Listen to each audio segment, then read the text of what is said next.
نہ کوئی غم کرو نہ خوف، خوشیاں مناؤ جنت کی جس کا تم سے وعدہ کیا گیا تھا۔ اللہ کی ربوبیت پر اطمینان جب انسان کو ہو جاتا، میرا رب اللہ ہے، ربی اللہ، انسان کے لیے نہ کوئی کھٹکا، نہ کوئی خطرہ، نہ کوئی خوف، نہ کوئی حزن۔ جو کچھ ہو رہا ہے کس کے اذن سے ہو رہا ہے؟ اللہ کے اذن سے۔ اللہ کے اذن کے بغیر پتا تک نہیں ہلتا۔ یہ کوئی اندھا بہرا مادہ نہیں ہے جس سے مجھے کوئی خوف ہو۔ اندھا بھینسا چلا رہا ہو اس سے تو ڈرنے کا ہر انسان کو ڈرنا چاہیے، نہ معلوم کس کو ٹکر مار دے، لیکن نہیں، اس کائنات کو چلانے والا ایک سمیع و بصیر خدا ہے۔ وہ جو میرا دوست ہے، میرا ولی ہے، اللہ ولی الذین آمنوا یخرجہم من الظلمات الی النور۔ اللہ اہل ایمان کا ولی ہے، ساتھی ہے، پشت پناہ ہے، مددگار ہے، حمایتی ہے۔ بتائیے جسے یقین ہو جائے کہ اللہ میرا مددگار، اللہ میرا محافظ، اللہ میرا پشت پناہ، اللہ میرا حمایتی، اس کے لیے کوئی خوف ہوگا؟ اس سے کوئی ڈر ہوگا؟ میں مثال دیا کرتا ہوں ایک بہت سادہ، پنجاب کے دیہات کی۔ تو بڑا چودھری ہے اور کوئی غریب کسان ہے۔ اس غریب کسان کے جانوروں کو ہر وقت اندیشہ ہوگا چوری کا، کوئی میری بھینس کھول کر نہ لے جائے، کوئی میرا بیل کھول کر نہ لے جائے۔ لیکن جس کے بارے میں یہ سب کو معلوم ہو کہ وہ جو بڑا چودھری ہے وہ اس کا دوست ہے، اس کی بچیا کو کوئی خوف ہوگا؟ اس کی بھینس پر کوئی ہاتھ ڈالے گا؟ اسے کوئی اندیشہ ہوگا؟ نہیں۔ کیوں؟ کہ وہ بڑا چودھری، بڑا اس کا یہاں کا سردار، جاگیردار، سب کو معلوم ہے وہ میرا دوست ہے، کوئی میرے خلاف اقدام نہیں کر سکتا۔ اس دنیا میں یہ چھوٹی سی بات اگر آپ کے دلی اطمینان اور سکون کا باعث بن سکتی ہے تو ذرا تصور کیجئے۔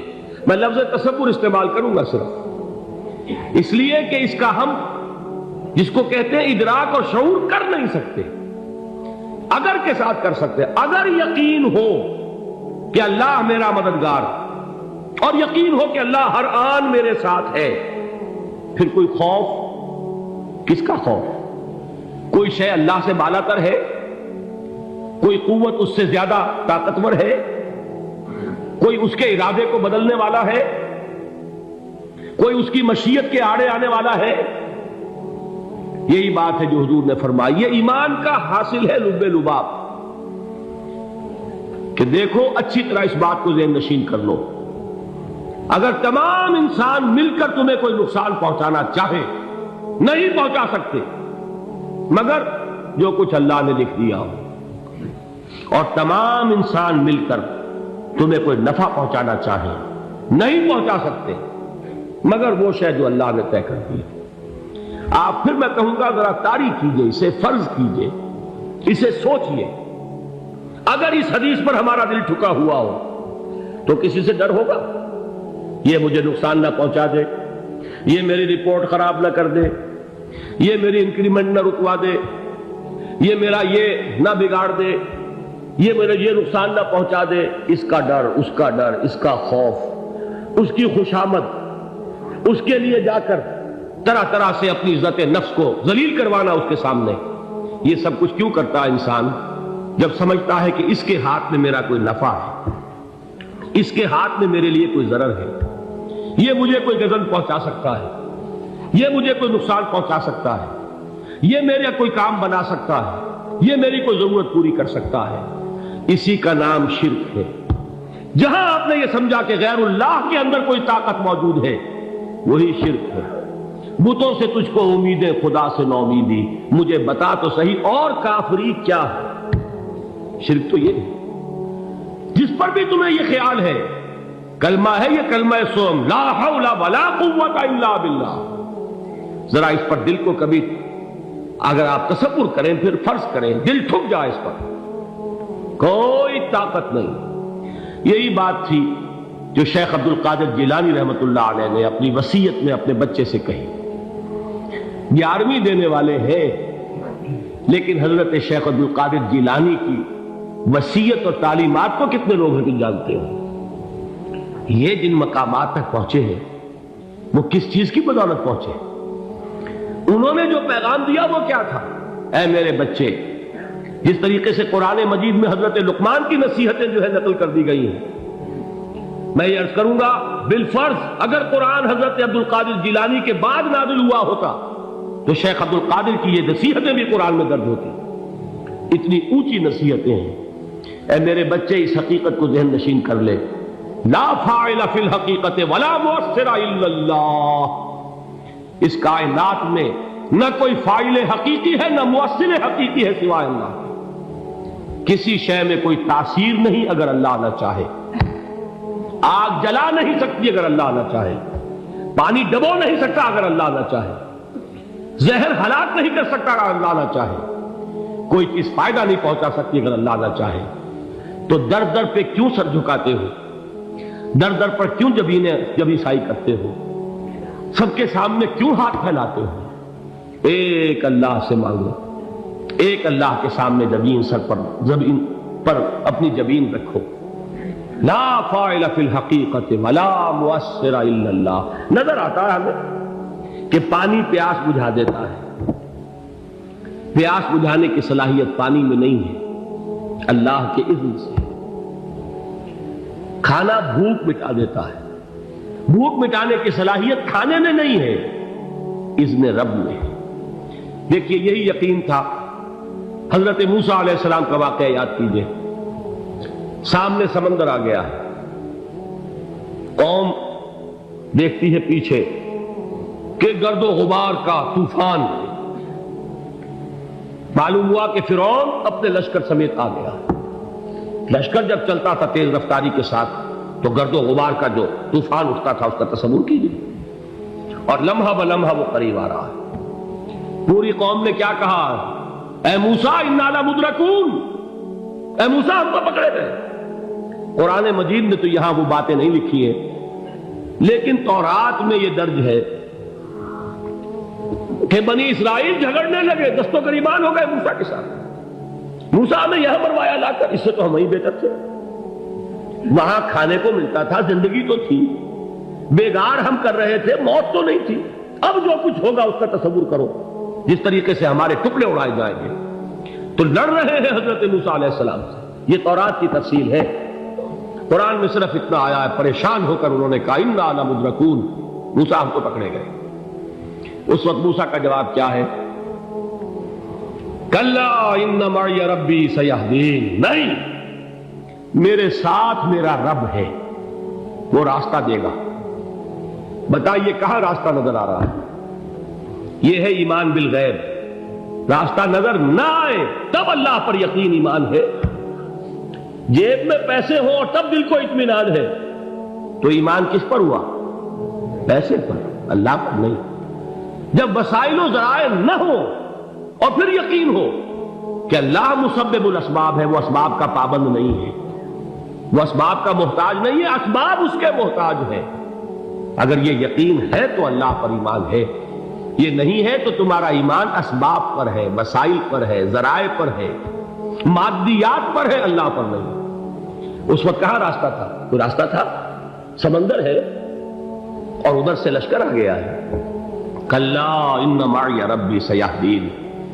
اب دیکھیے ایمان کہہ دینا آسان ہے، ہوا معکم اینما کنتم، جہاں کہیں بھی تم ہوتے ہو اللہ تمہارے ساتھ ہوتا ہے، لیکن اس کا یقین قائم ہو جائے تو زمین و آسمان کا فرق واقع ہو جائے۔ یہی بات ہوئی حضور کے ساتھ۔ غار ہے، چھپے ہوئے ہیں محمد رسول اللہ اور آپ کے وہ یار غار ابو بکر صدیق رضی اللہ تعالی عنہ۔ اقبال نے حضرت ابو بکر کی شان میں چند اشعار کہے صرف، لیکن واقعہ یہ ہے کہ بھاری بھاری نظموں پر اور قصیدوں پر بھاری ہے، طویل ترین نظمیں اور قصیدے ہوں ان پر بھاری ہے۔ ہمتیں ابو بکر کی ہمت جو ہے، کشت ملت را چوں ابر، جیسے بارش سے کھیتی اپجتی ہے، ابو بکر کی ہمت اور عزیمت اس امت کو اسی طرح سینچنے والی ہے۔ ثانیے اسلام و غار و بدر و قبر، وہ دوسرے تھے اسلام میں، دوسرے پہلے کون تھے؟ انا اول المومنین، حضور فرماتے سب سے پہلا ایمان لانے والا میں، دوسرے ابو بکر۔ ویسے ہمارے ہاں یہ چلتا ہے اختلاف، حضرت علی پہلے ہیں کہ حضرت ابو بکر پہلے ہیں، لیکن اس میں بڑی خوبصورت تطبیق قائم کی ہے علماء نے، اور بہت صحیح ہے۔ چار کے بارے میں فیصلہ ہی مت کرو کہ کون پہلے، ان کی ایک عجیب تقسیم کر دی ہے۔ آزاد مردوں میں، بالغ مردوں میں سب سے پہلے ابو بکر، بچوں میں سب سے پہلے علی، خواتین میں سب سے پہلے خدیجہ، اور غلاموں میں سب سے پہلے زید بن حارثہ۔ بڑی پیاری تقسیم ہے، یہ چاروں ہی پہلے ہیں، ہر ایک کے لیے اولیت ہے۔ اور واقعہ یہ ہے کہ اگر زمانی اعتبار سے تعین ہوگا تو پہلے خدیجۃ الکبریٰ آئیں گی رضی اللہ تعالی عنہ، کسی اور سے بات کرنے کی نوبت بعد میں آ سکتی ہے، پہلے تو اہلیہ محترمہ سے بات ہوئی، آتے ہی پہلی وحی ہوئی ہے، ابھی تبلیغ کا حکم نہیں تھا۔ کس کو بتایا واقعہ؟ ابھی اپنی نبوت کی تبلیغ کا تو حکم ہی نہیں آیا، واقعہ کس کا ہے؟ وہ خدیجہ کا ہے۔ جب کہا ہے کہ خشیت علی نفسی، مجھے اپنی جان کا اندیشہ ہے، تو کیا جواب دیا خدیجہ نے رضی اللہ تعالی عنہا؟ وہ صدیقۃ الکبریٰ ہے، صدیقات جو ہے خواتین ان میں چوٹی پر خدیجۃ الکبریٰ ہے رضی اللہ تعالی عنہا، اور صدیق جو مرد ہیں ان میں صدیق اکبر ہے ابو بکر صدیق رضی اللہ تعالی عنہ، لیکن صدیقات میں چوٹی پر۔ جب حضور نے فرمایا خشیت علی نفسی، کیا فرمایا، کیا عرض کیا، کیسے تسلی دی؟ نہیں نہیں، اللہ آپ کو ضائع نہیں کرے گا، آپ غریبوں کے ہمدرد ہیں، آپ مساکین کے تکالیف رفع کرنے والے ہیں، آپ بیواؤں کی سرپرستی کرتے ہیں، آپ مسافروں کی خدمت کرتے ہیں، اللہ آپ کو ضائع نہیں کرے گا۔ یہ یقین ہے اس خاتون کے اندر۔ خیر وہ ایک علیحدہ بات ہو جائے گی۔ میرے دل پر حضرت خدیجہ رضی اللہ تعالیٰ عنہ کی شخصیت کا بڑا گہرا نقش ہے، جو وہ کوئی اور ہی وقت اور موقع ہوا تو بیان ہوگا۔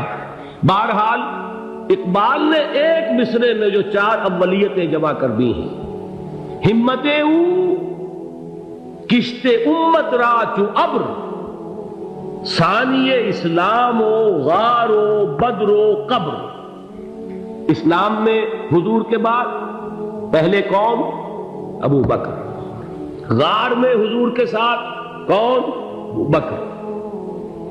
بدر کی رات اللہ کا رسول سر سجود، وہ جھاڑ، وہ گھاس پھوس کی جو جھوپڑی بنائی گئی تھی، اور وہاں تلوار ننگی لے کر پہرا دینے والا کون؟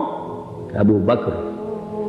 اور اس حجرہ عائشہ میں محمد کے بعد سب سے پہلے دفن ہونے والا کون؟ ابو بکر رضی اللہ تعالی عنہ صلی اللہ علیہ وسلم۔ وہ جو معاملہ میں سنا رہا تھا غار ثور کا، حضرت ابو بکر بھی حضور کے خیال سے لرز گئے ہیں۔ آپ کو یاد ہوگا کہ جا کر پہلے تمام جتنے سوراخ تھے انہیں بند کیا ہے، ایک سوراخ رہ گیا تھا جس کو بند کرنے کے لیے کوئی کپڑا نہیں تھا، وہاں اپنی ایڑی رکھی ہے، تب کہا ہے حضور سے تشریف لائیے، اور اپنے زانو پر حضور کو لٹایا ہے، اور وہاں کسی موذی جانور نے کاٹا ہے، حضور کی آنکھ لگ گئی تھی، اس وقت اس بل کے اندر جو بھی بچھو ہے کیا ہے واللہ عالم، اس نے کاٹا ہے، اس کی تکلیف کی وجہ سے ابو بکر کی آنکھوں سے آنسو ٹپک گئے، حضور کے چہرے مبارک پر پڑے ہیں، تو حضور جاگے ہیں، معاملہ کیا ہے؟ ایڑی نہیں ہٹائی وہاں سے، مبادا وہ جانور وہاں سے نکل کر محمد الرسول اللہ کو کوئی گزن پہنچا دے، ابو بکر کی ایڑی ہے، جس طرح چاہے کھا لے، ختم کر دے، جان نکل جائے تب کوئی آنچ آئے، محمد پر تو آئے، لیکن جیتے جی نہیں۔ وہ ہے ابو بکر حضور کے خیال سے۔ اس وقت حضور نے پھر اپنا لعاب دہن لگایا ہے، اور اس سے پھر آپ کی تکلیف ختم ہوئی۔ جیسے خیبر میں حضرت علی کی آنکھ دکھ رہی تھی، اس کو جو شفا حاصل ہوئی ہے وہ بھی حضور کے لعاب دہن سے ہوئی۔ تو بہرحال اس وقت انہوں نے کہا ہے کہ اے نبی یا رسول اللہ، اگر اس وقت ان میں سے کسی نے غیر ارادی طور پر بھی اپنے قدموں کی طرف جھانک لیا تو پکڑے جائیں گے۔ کیا جواب تھا اللہ کے رسول کا؟ لا تحزن ان اللہ معنا، اللہ ہمارے ساتھ ہے، کیوں گھبراتے ہو ابو بکر؟ یہ ہے ایمان باللہ، میرا مالک اللہ، میرا رازق اللہ، میرا محافظ اللہ، میرا مددگار اللہ، میرا پشت پناہ اللہ، میرا دوست اللہ۔